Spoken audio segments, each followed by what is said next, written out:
Ei você, leitor, leitora do Portal da Holanda, eu sou Humberto Amorim e estou de volta nesta quarta-feira. Olha só, sabe o que é isso aqui? Olha aqui, é o meu entusiasmo. Eu estou assim de tanto entusiasmo por receber, ter o privilégio de receber aqui no estúdio da Hora do H, no Portal da Holanda, a doutora Denise Correia Nunes, médica pediatra das mais renomadas e capacitadas no estado do Amazonas. A doutora Denise, na minha opinião, o meu primeiro sentimento foi ir lá na internet e ver como é que está o CV dela, o currículo vitae dela, profissional. Mas aí eu li tanta coisa linda das pessoas que, ao saberem que ela viria conversar com a gente aqui no Portal da Holanda, começaram a se manifestar, a dizer coisas sobre ela. Então eu decidi que eu não iria me debruçar sobre o currículo dela diante de tantas manifestações carinhosas, sinceras e resultantes do envolvimento profissional que eles tiveram com ela através do tratamento que foi dado com muito carinho e muita responsabilidade aos filhos de todas essas pessoas. Então, eu estou aqui com a doutora Denise porque eu me incluo no meio de todas essas pessoas que falam bem dela e são gratos a ela e têm todo o respeito do mundo por tudo que ela profissionalmente gera como resultado. E, logicamente, tendo como foco os nossos filhos, aqueles que a gente trouxe para o mundo. É essa pessoa que eu vou entrevistar hoje. Uma pessoa que é muito querida, é muito respeitada, uma pessoa que ela exala naturalmente a sua capacidade médica. Ok? E é com ela que eu vou conversar. Então prepare-se, porque eu vou aprender muito. E vocês também, todos nós. Doutora Denise, eu falei com o meu coração, com a minha alma, tudo isso que eu acho sobre a senhora, e eu sei que a senhora já sabe disso, mas eu quero dizer que é uma honra, uma satisfação grande voltar a lhe entrevistar. Já lhe entrevistei tantas vezes, quando eu estava na TV Amazonas, e agora aqui no Portal da Holanda é a primeira vez. Eu estou muito feliz por isso.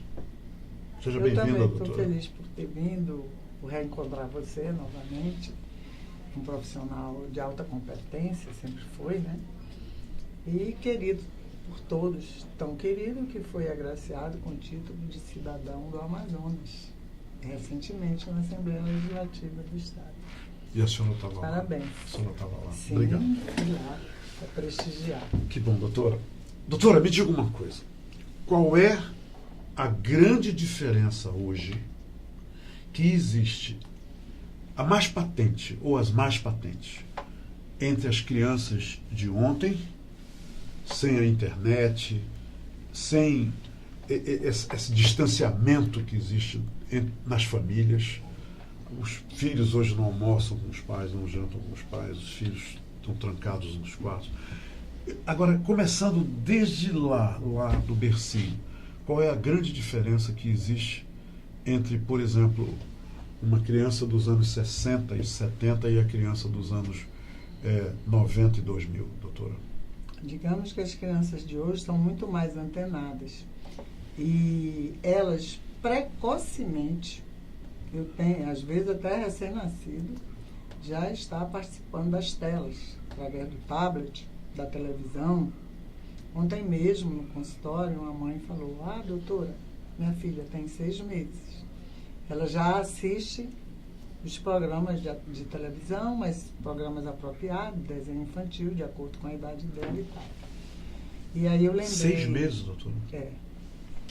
Então, o que eu comentei com ela é o seguinte: recentemente a Sociedade Brasileira de Pediatria lançou uma manifestação a respeito das crianças estarem expostas desde cedo às telas. E aí eu incluo tudo que é tela, o tablet, o telefone, o joguinho eletrônico e a televisão. muitas vezes essas crianças, elas até esquecem de piscar. Pense, se ela esquece de piscar, ela vai ter um ressecamento da córnea. E isso pode trazer lesões. Então, a recomendação atual, vocês que têm filhos, é que a criança, ao expor essas crianças após os 2 anos de idade.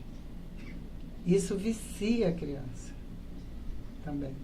Eles adquirem aquele hábito e muitas vezes a criança tem choros, choros e choros, porque ela está acostumada a essa exposição.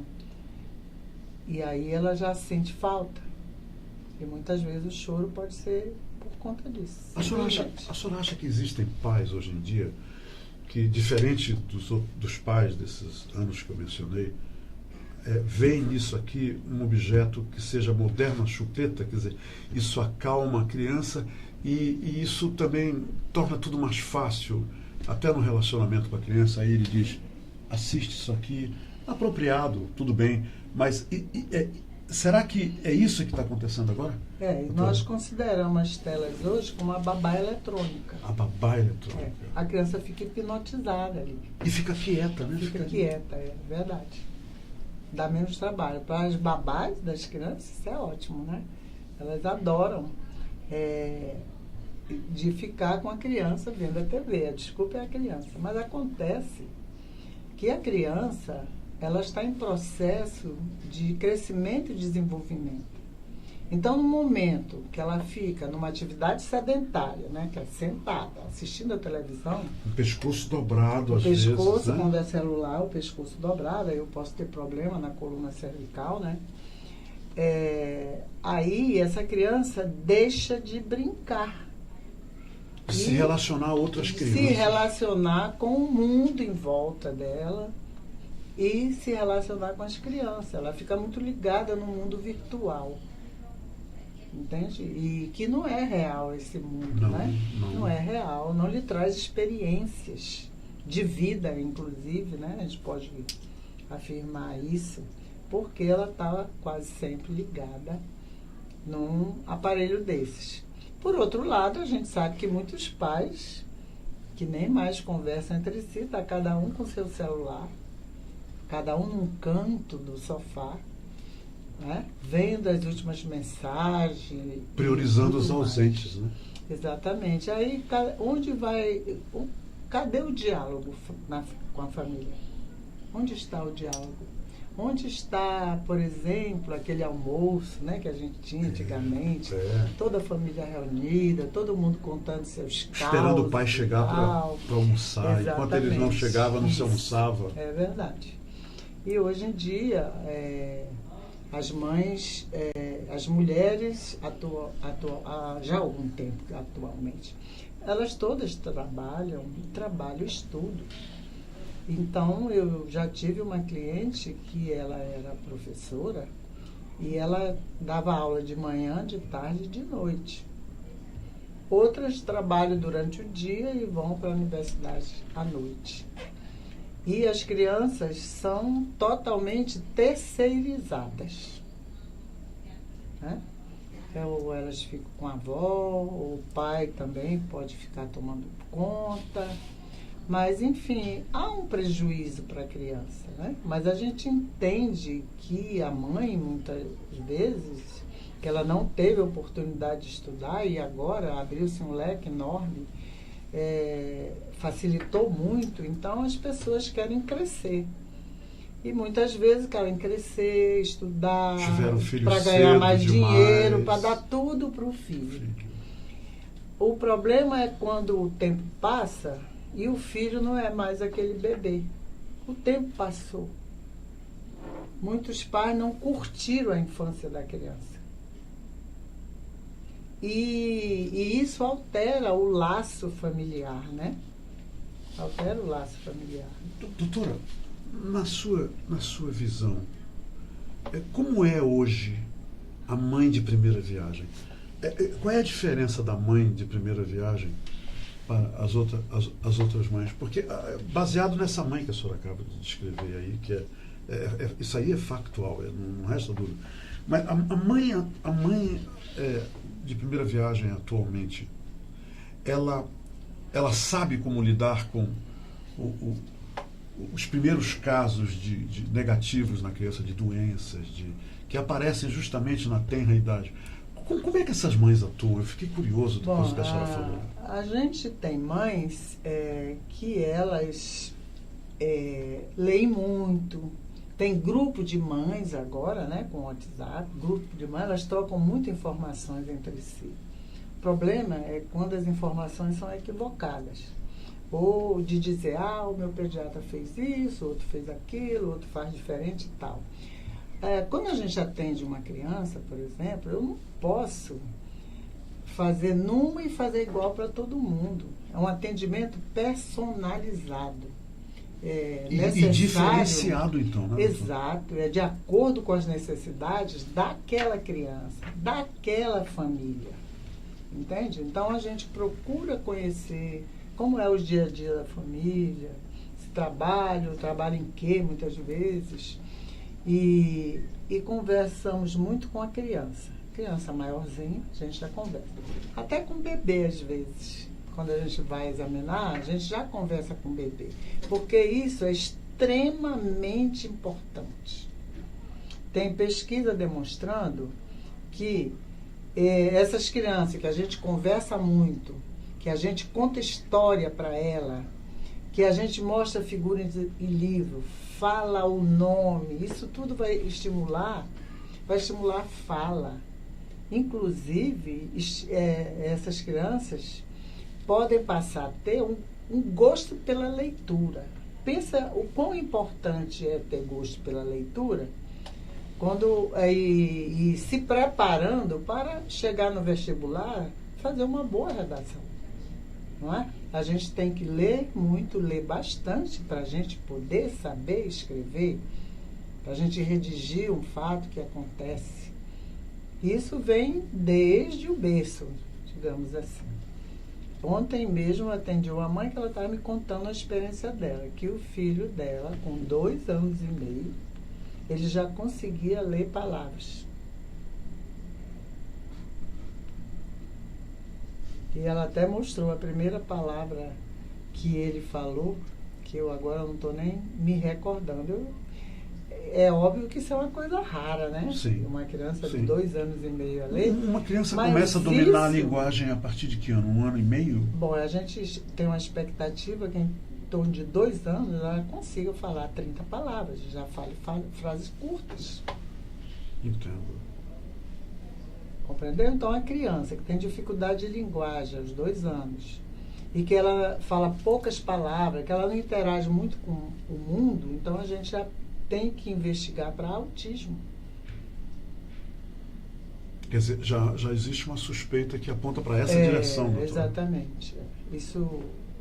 Essa descoberta aí foi muito importante para nós enquanto pediatra, né? Porque a gente tem a facilidade de detectar precocemente. Então, eu tenho muitas crianças que a gente atendeu e que a gente até já encaminhou, porque precisa de um neurologista para esse acompanhamento.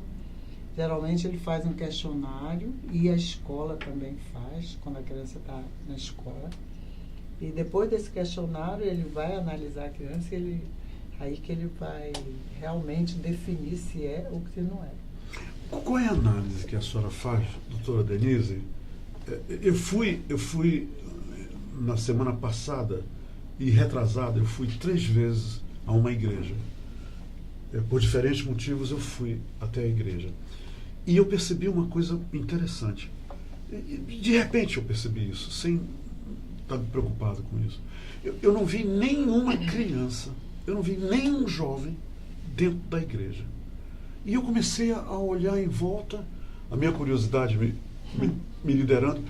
E antes eu me lembro que a família saía e ia domingo e levava os filhos para assistir a missa. E nós nos aprontávamos. Quer dizer, era um evento. E, doutora, nós tínhamos, consequentemente, uma orientação religiosa. Nós todos recebíamos isso dos pais e desses contatos. na igreja. E eu vou à igreja hoje, eu não vejo uma criança, eu não vejo um jovem. Mas Isso preocupa a senhora? Você está falando da igreja católica, católica, né? Eu fui na igreja católica. Como é que eu diria? Os adventistas... Sim, os evangélicos. Os evangélicos, aí, falando globalmente, eu vejo muito a participação da família. Entende? Eles primam por isso. Inclusive, eles fazem... Os seus clientes me contam, né? Ela participa do coral. Entende? E a criança tem alguma participação e eles têm... Por exemplo, na igreja católica, faz um curso para fazer a primeira comunhão. Sim, né? Claro. Mas eu também já soube que tem diminuído muito esse número de crianças que fazem a primeira comunhão. Isso, exato. Mas eles também têm algo semelhante, né, para doutrinar as crianças, né, sobre o evangelho e tal. Então, eu observo muitas mães que pela fala assim, que ela vai para a igreja, ela canta na igreja, ela dança, entendeu?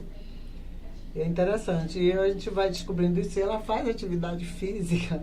Então, muitas vezes, muitas vezes ela vai à igreja e eles têm atividade lá. Doutora, me diga uma coisa. A criança hoje, os jovens hoje, estão presos dentro dos seus quartos. Eles mesmos se transformaram os seus quartos numa prisão. Porque estão lá com os equipamentos dele. E não querem ser interrompidos. E não né? querem. Não querem nem que os pais abram a porta sequer. É verdade. Tem que bater antes de entrar. É verdade. Doutora, me diga uma coisa. A falta do relacionamento desse povo, dessas crianças e jovens, com o sol, com a luz do sol, com o contato com a luz do sol. Pois é. Isso faz mal à saúde deles? Nós estamos tendo uma epidemia de insuficiência e até deficiência de vitamina D. Nos jovens? E nas crianças também. Sim, jovens, né? E crianças. Né? E por que isso é ruim, né? A vitamina D é muito importante para a nossa saúde. Ela participa em cerca de quase 300 reações no nosso organismo. Eu vou citar apenas 2 exemplos aqui, para não se alongar muito, que é o nosso sistema de defesa. A vitamina D faz parte dele, do nosso sistema de defesa. A vitamina D é importante para a incorporação do cálcio nos ossos. Então, a gente sabe que ossos deficientes em cálcio vai gerar ou osteopenia, que é uma insuficiência do cálcio, ou a osteoporose, que é deficiência. E nós observamos agora que doenças que só nossos avós tinham, de um modo geral, hoje em dia não é mais assim. Hoje em dia, essas doenças estão se aproximando cada vez mais das faixas mais jovens. Então, por exemplo, no hospital outro dia, nós tivemos infarto num jovem de 33 anos. Um jovem de 33 anos infartou. E isso não se via antigamente. Compreendeu? E isso tem muito a ver com o tipo de nutrição que a pessoa recebe.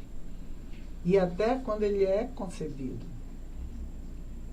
Na realidade, os casais, eles deveriam se preparar para ter um filho. O ideal seria 1 ano antes, né? Já estar fazendo um check-up, vamos usar essa palavra, cada um, porque para identificar quais são os nutrientes que faltam neles. Porque senão, no casal. O casal. Porque senão, cada um vai fornecer 50% dos genes para a criança. Certo? E se eu transferir genes defeituosos, essa criança já está condenada a desenvolver doenças. Quer dizer, ela já nasce com defeito engatilhado. Já nasce com efeito engatilhado. Só uma nutrição adequada pode reverter esse processo. Agora, doutor. Mas essa coisa tem que ser precoce. Então, por isso que a gente batalha pelo aleitamento materno. Entende? Uma mãe deve amamentar o seu filho logo depois do parto. Quanto tempo, doutora? Ela já, o preconizado agora, ela já amamentar no máximo até 1 hora. Entendeu? Após o parto. Após o parto. A criança já vai para o seio. 1 hora depois do nascimento. Máximo. No máximo. No máximo. E a mãe deve amamentar até que idade essa criança? O recomendado é, no mínimo, até os 2 anos de idade. Amamentar, porque esse é o melhor alimento para a criança, continua sendo Sim, o leite materno. O leite materno é um alimento vivo. Ele contém substâncias que vão impedir que o organismo da criança seja invadido por bactérias patogênicas, por exemplo. A IgA secretora, que é um dos produtos do leite, que é a imunoglobulina A, ela é como se ela revestisse o trato gastrointestinal. Blindasse, né? Blindasse, para impedir a penetração de germe patogênico. Doutora, nós vamos fazer um rápido intervalo de 15 segundos e nós voltaremos, porque desta vez eu quero a opinião da doutora sobre um assunto que está afetando, vou voltar a fazer isso aqui, muitas crianças, assim de crianças aqui em Manaus e em outros lugares. Eu volto já. Se quero te amar e te amar e te amar muitos anos, cuida bem de mim. Então misture tudo dentro de nós. Estou de volta para continuar conversando com a médica pediatra Denise Correia Nunes. Doutora Denise, eu adoro um sorvete de casquinha de baunilha. Pode botar veneno que eu compro, entendeu? Eu lambo, eu estou ali. E eu estava sentado num shopping da cidade ali, me deliciando com um sorvete de casquinha, e de repente eu percebi uma outra coisa. O número de crianças que desfilavam na minha frente acima do peso.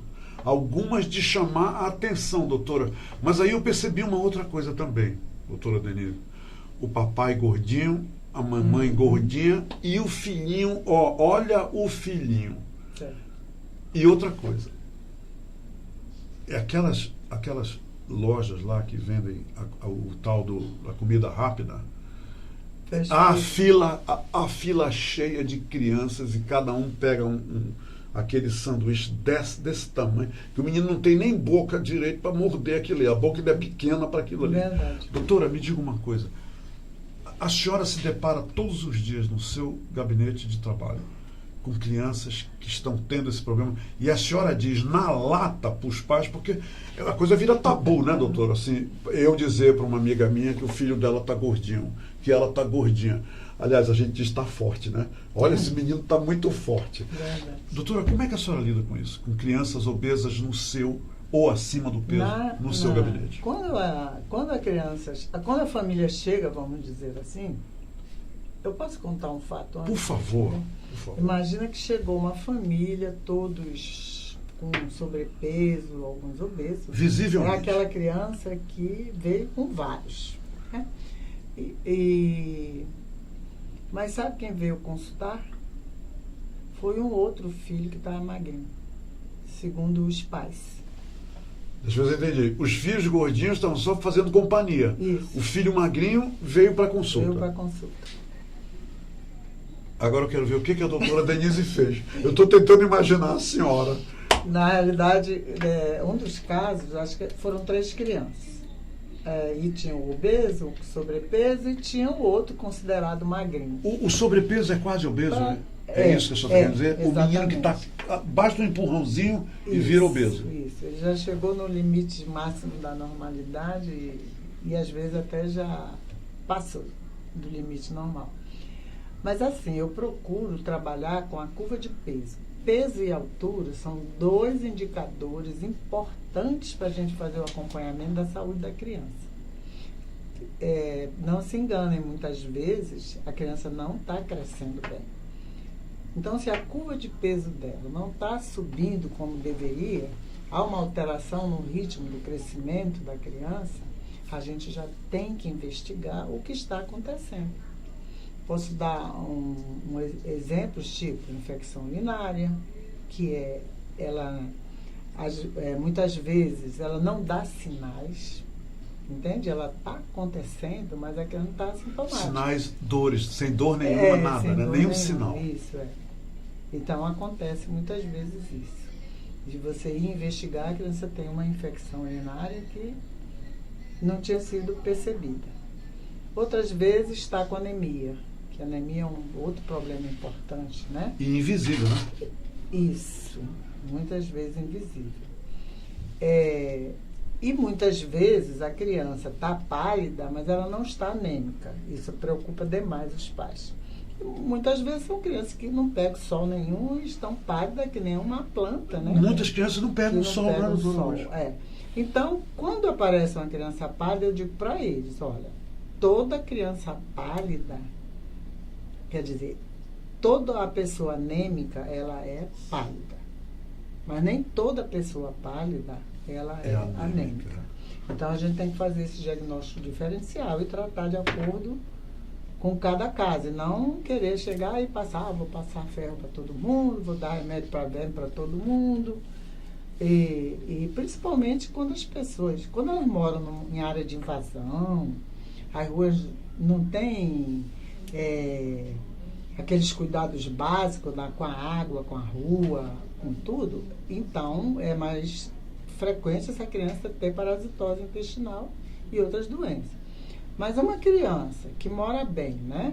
Que tem saneamento básico, certo? E que você percebe que a família tem bons modos, tem boas maneiras. A gente conversa sobre lavagem de mãos, né? Juntar coisa do chão, pôr na boca, essas coisas que toda criança faz. Então, a gente procura conhecer essa história de vida da criança, porque muitas vezes a gente já pode até presumir o que há com ela. Entende? Então, aí a gente parte para a investigação. Eu só não gosto quando chegam, quero fazer exame. E às vezes a gente não conhece a criança. Os pais chegam e Não dizem, sabe daqui meu nada, filho, eu quero exames do meu filho. Eu quero fazer exame de sangue, fezes e urina, doutor. E aí faz-se um silêncio, né? Que eu fico pensando, como é que eu vou cuidar disso aqui, né? Algumas vezes eu pergunto, a senhora veio me consultar? Não foi? Sim, doutor. Então me diga o que está lhe preocupando. E no final da consulta, a gente decide o que a gente vai fazer. Eu discuto com a senhora os achados, que a gente tem que fazer um exame físico na criança. Não é só o histórico, não é só olhar para ela, pedir exame e até logo. Eu não pratico esse tipo de medicina. Eu gosto de examinar as crianças. Eu gosto de conversar com as famílias. Converso muito com as crianças. Eu explico para elas, voltando àquela pergunta da obesidade, que realmente é uma epidemia, voltando a isso aí, eu procuro ensinar para as crianças que hoje em dia já não comemos muito carboidrato, tomamos açúcar, muito refrigerante. Já houve uma redução na orientação. E eu tenho trabalhado muito com o que eu chamo de prato saudável. Também isso vem da Sociedade Brasileira de Pediatria, um livro novo que nós recebemos. O prato saudável, para montar é fácil, né? Metade do prato, verduras e legumes. Sobra a outra metade, é dividido em 1/4 cereais e tubérculos, e o outro quarto vai para os grãos, que é feijão, lentilha, ervilha, grão de bico, e as carnes e ovos. Por que a senhora não falou arroz? Porque o arroz está em cereais e tubérculos. Ok. Tá certo. É um cereal, ok. entendeu? E temos ainda as frutas, que ao invés de tomar açúcar, eu acho muito mais importante comer as frutas, porque quando a gente vai fazer um suco, exceção de laranja, por exemplo, eu vou extrair o suco da fruta, vou colocar água e vou colocar açúcar. E vira um refresco então, né? Entendeu? Vira um refresco. Entende? E eu tenho suco diluído. Então, eu altero a composição nutricional daquilo. E aquilo vai ocupar um espaço no estômago, que poderia ser preenchido Por um com suco outro natural. alimento. Entendeu? E o suco natural seria o suco da fruta mesmo. Sim. Tem a orientação para não tomar o suco de caixa. Os tal dos néctares Isso. que vendem, o néctar, né? O tal do néctar. Exatamente, Evitar os alimentos embutidos, que eles trazem problema. Evitar a margarina. Como, por exemplo, o menino comer muito cachorro-quente com aquela Isso. linguiça que é É. embutido. A linguiça é um alimento embutido. Linguiça, salsicha e tal. Mas aí eu converso com as crianças. A gente criou o dia do lixo. Dia do lixo. Gostei. Eu oriento para ser uma vez por mês o dia do O lixo. dia do lixo. Onde a criança escolhe o que ela vai comer. Não interessa o que é. Eu tenho uma pessoa que eu conheço, e Deus queira que ela esteja ali ouvindo agora. Ela é uma pessoa que trabalha fora, o marido também, e as crianças todo dia comem hambúrguer. Porque o hambúrguer é mais rápido, pá. Ela tem dia do lixo todo dia. Quando você come a mesma comida todos os dias, com certeza existem deficiências nutricionais. Porque a alimentação correta é uma alimentação multicolorida. Quanto mais cores... Quanto mais você vê as cores no prato, né? Mais nutrientes e sais minerais, que são importantes, aquele alimento produz. O nosso problema é que cedo a criança é exposta aos produtos industrializados. E muitas vezes chega na idade escolar, que já é uma idade que há uma diminuição fisiológica do apetite. Natural. A criança passa a ter um apetite muito seletivo. Ela é capaz de gostar de uma coisa na hora do almoço e na hora do jantar não quer saber, já não gosta daquilo, mais. Entende? Então, isso está mudando os hábitos alimentares da criança. E dá muito trabalho depois você convencer a criança para que ela prove o alimento. Doutora, qual é a sua opinião sobre a criança consumir ovo, farinha e refrigerante? Ovo liberado, né? É bom para a criança o ovo, né? É bom para todo mundo, né? O ovo, ele é produzido para gerar uma vida. Então, se ele é produzido para gerar uma vida, é sinal que ele tem muitos nutrientes importantes. Tá? É como o vinho, né? Hoje em dia o vinho foi liberado, sem exagero, né? Misericórdia. Amém. Está certo. Né? É verdade. Foi recuperado. Poucas crianças comem ovo, doutora. Pois é, poucas. É por isso que eu estou lhe perguntando. O ovo, a farinha e o refrigerante. E muitas crianças tomam refrigerante todo farinha, dia, não é? Eu às vezes digo para os pais, pega farelo de trigo, né? Torra no forno, não é? Que aquilo vai virar uma farinha. Sim. Para substituir a comum. E por que é importante, por exemplo, o farelo de trigo? Porque são fibras. E as fibras são muito importantes para o funcionamento do nosso trato gastrointestinal. Isso evita prisão de ventre, aquelas fezes endurecidas, que muitas vezes a criança vai se esconder para poder segurar ao máximo. Ela só evacua quando não aguenta mais. É mesmo, doutora? E muitas vezes isso vai produzindo lesões. Claro. Lesões intestinais e muitas vezes há eliminação de sangue nas fezes. De crianças. Mas é um sangue oculto, entende? Que não é percebido. Entende? E isso, cara, à medida que eu vou perdendo sangue, eu posso estar desenvolvendo uma anemia nutricional, né? Doutora, qual é a sua opinião? Engraçado, né? A senhora está falando aí. Teve época que a minha geração lidava erroneamente, logicamente, com o balconista da farmácia que dizia para a pessoa que chegava lá: o que o senhor está sentindo? Olha, isso aqui é bom. Quer dizer, era o médico da farmácia, era o balconista, era o cara que dizia. E agora acabou, porque agora só com receita, graças a Deus. Mas me diga, qual é a sua opinião? Não acabou, não. Não acabou, doutora? Continua. Não acabou, não. Ainda temos a automedicação, né? Eu estou falando de automedicação. automedicação. Doutor, e o doutor Google, o que a senhora acha desse novo fenômeno, esse fenômeno moderno, das pessoas irem lá no doutor Google para ver um resultado lá publicado, colhido de outra pessoa? Porque a senhora acabou de dizer que cada criança tem que ter um tratamento individual. O adulto também, todo mundo, né, doutor? Qual é a sua opinião sobre o doutor Google? eu acho que o Dr. Google, ele é muito importante, mas as pessoas têm que saber onde é que estão lendo aquelas informações.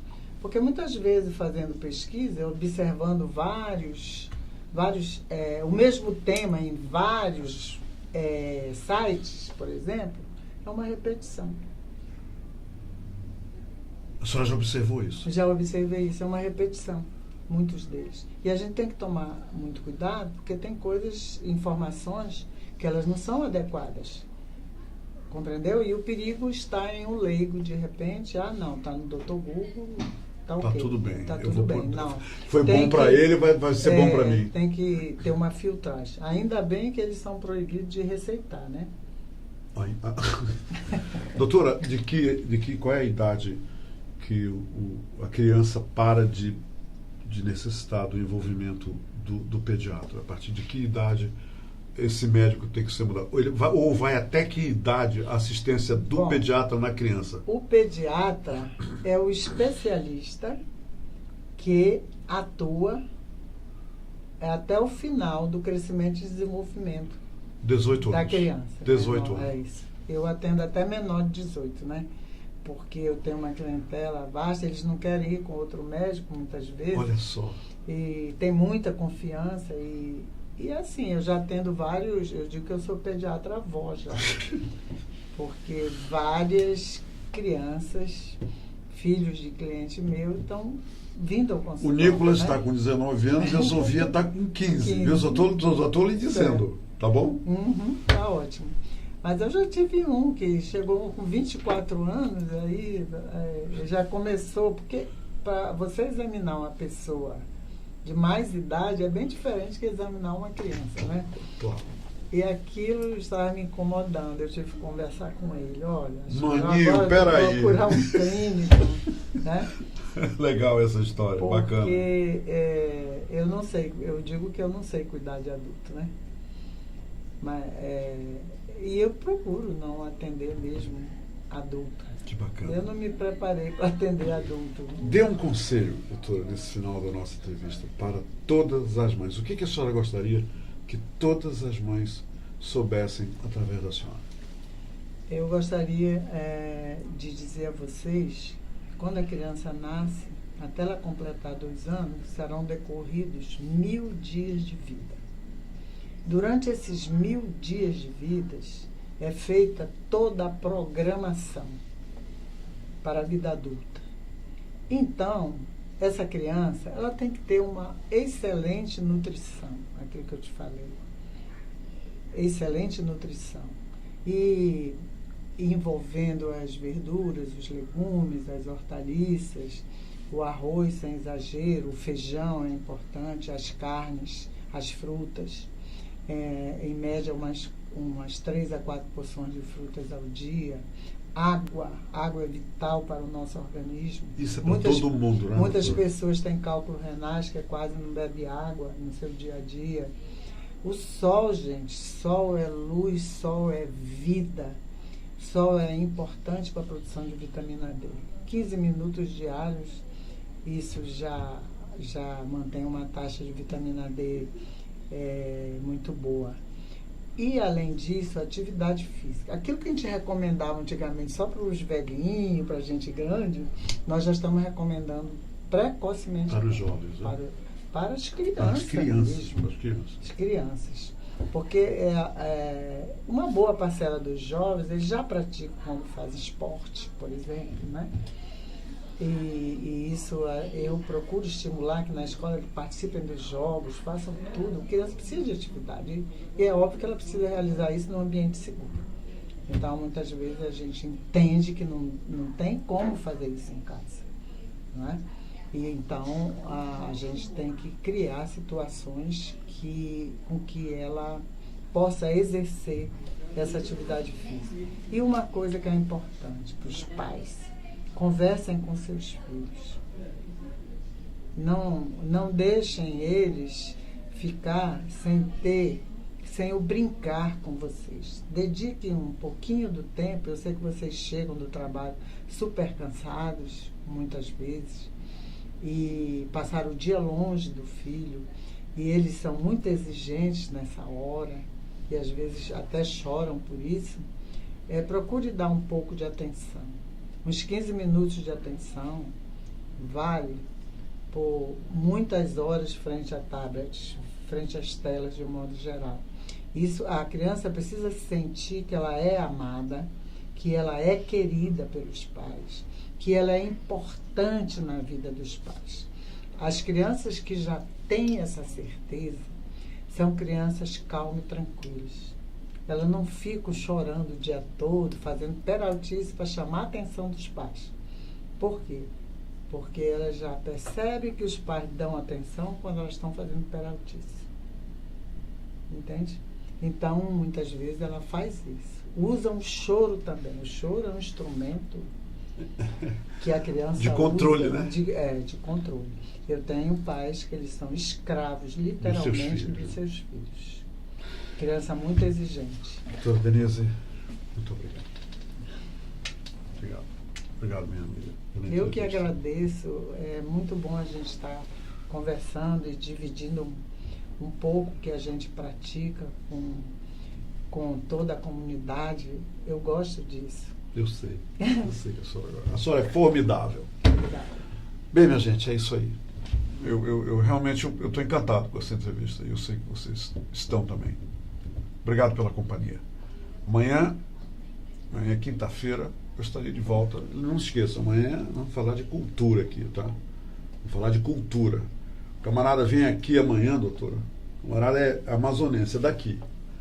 E ele inventou umas iguarias com azeite, envolvendo pimenta malagueta, pimenta murupi. O cara é incrível. O cara criou uns azeites bem amazônicos, está encantando todo mundo. E amanhã nós vamos falar sobre isso. Tá?